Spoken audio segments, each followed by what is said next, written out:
Monday Night Football Instant Classic, Seahawks at Niners. Could the Seahawks do what the previous teams could not do and end the 49ers' undefeated season? On any given Sunday in the NFL, the Steelers exposed the Rams and Jared Goff. Is it possible that Patrick Mahomes could throw for over 400 yards and lose to the Tennessee Titans? And Lamar Jackson with the spin move of death on the Bengals?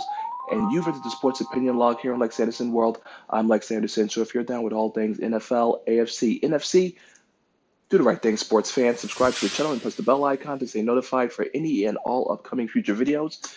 Now let's break it down Sunday and Monday in this video. The Sunday 1 o'clock game, Chiefs on the road against the Titans. The Chiefs take the loss. Final score 35-32.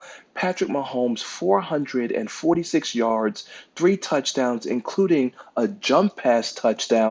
But of course, like I've said before, this loss falls on Andy Reid. The Chiefs defense is pretty much last in every goddamn category. So once again, like I've predicted, Andy Reid will be the downfall and waste the prime years of poor Patrick Mahomes' career. In the Battle of New York, 3-14 combined, the Jets got the win. Special shout out Macaroni 7.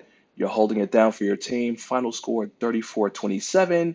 Daniel Jones, 308 yards, 4 touchdowns, and a fucking loss. The Giants have now lost 6 straight games for the first time since 2014. Sam Darnold, though, 230 yards with 1 touchdown. Le'Veon Bell, 18 carries for 34 yards, but he did find his way into the end zone. The Lions at the Bears. I had predicted for the Lions to win. However, when I woke up and saw the tweet that Stafford has broken bones in his back, the prophet decrees that he will be retiring within the next year or two. So go with Trubisky to lead the Bears to victory, which he did. Final score 20-13.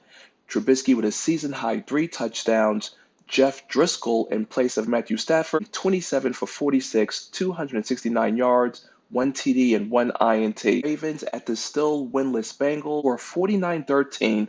Lamar Jackson, 15 of 17, 223 yards, 3 touchdowns, and he hit the 360-degree spin move of death, if you didn't see it, where he went round and round over Nick Vigil. He gets another perfect passer rating, 158.3, becoming the first player since Big Ben to do it in one season. Big Ben did it back in 2007. He's the 6th player in the NFL with multiple career perfect passer rating games, and he joins Aaron Rodgers and Joe Montana as the only players with 3 touchdown passes, a touchdown run, and a perfect passer rating with a minimum of 15 completions in the Super Bowl era. The Bills at the Browns. The Browns get the win. Final score 19-16. They stopped their 4-game losing streak. Baker Mayfield, 238 yards with 2 touchdowns. Falcons were on the road facing off against the Saints. Saints lose 26-9. Matt Ryan, aka Matty Ice, throws for 2 touchdowns. The Falcons end their 6-game losing streak while ending the Saints' 6-game winning streak. And I'm going to place this loss on the Saints, their coaching staff, and management, who should have stuck with the winning hand of Teddy Bridgewater. The Cardinals on the road taking on the Buccaneers. The Cardinals lose 30-27. Jameis Winston, 358 yards and a touchdown, snapping their 4-game losing streak. Super rookie phenom Kyler Murray, 27 of 44, 324 yards with 3 TDs and 1 INT. My upset game of the week. I told you if Brissett doesn't play, go with the Dolphins. The Dolphins secured the win. Final score 16-12. Ryan Fitzpatrick ran his Fitzmagic, running for an 11-yard touchdown run. The Dolphins secure consecutive victories for the first time since December, and it's their first road win since September of 2018. 425 game, the Panthers at the Green Bay Packers. Nothing warms my heart more than seeing the snow fall on the Lambeau Field. The Packers got the victory. Final score 24-16. Rams at Steelers. The prophet had decreed, look for the Steelers to win, and look for Jared Goff, like I had said in that Super Bowl loss, to be exposed as the inept quarterback that he is.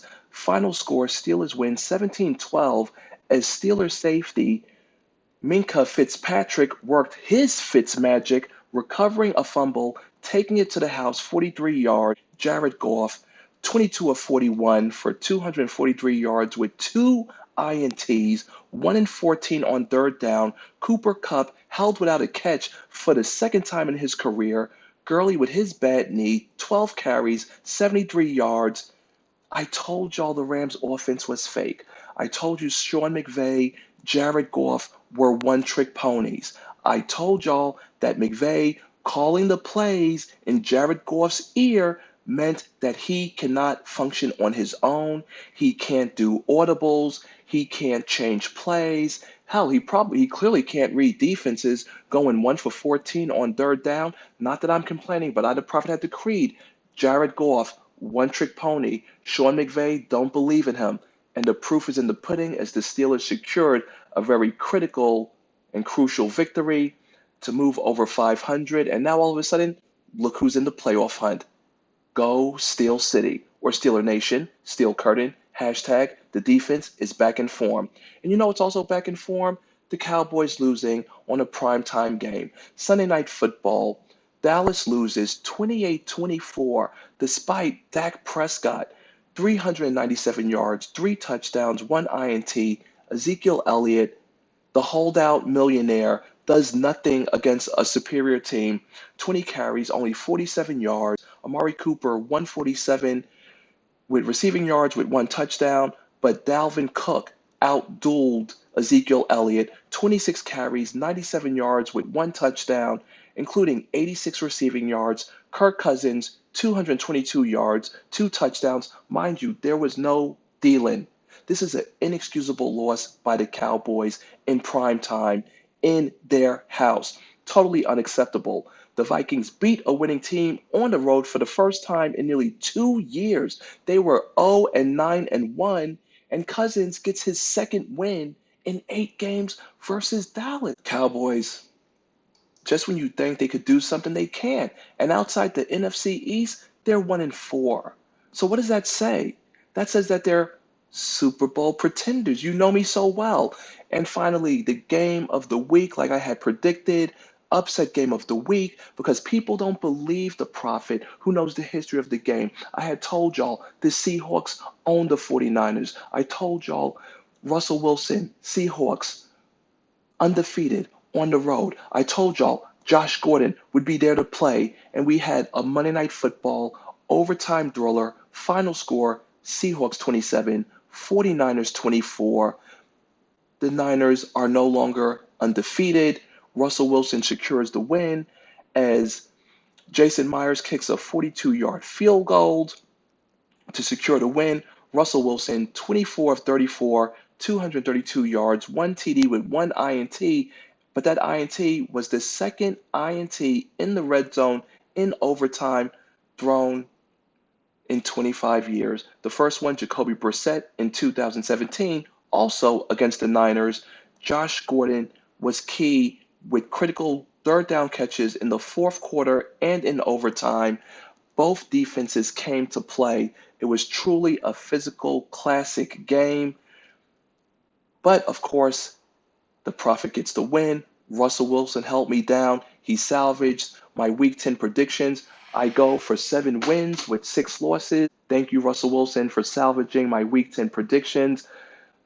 The power couple, Russell Wilson and Sierra. You gotta love it. Jimmy G did his thing, but of course, some costly turnovers. So that's all I've got for this week. Thank you all very much for tuning in. Let me know how you feel, where you stand. Make sure to drop a comment below. Special shout out to my IGTV family, Weederwoods, M6 Drop, Mr. G80, Bryce, I see you, Macaroni7, salutations, my brother, you're the best. And of course, the Seahawks fan, the one and only Galt's Conditioning, and my girl Bunny on the Snapchat representing the Steel City. Until next time, sports fans, time to call it a night. LexAnderson, I'm signing out.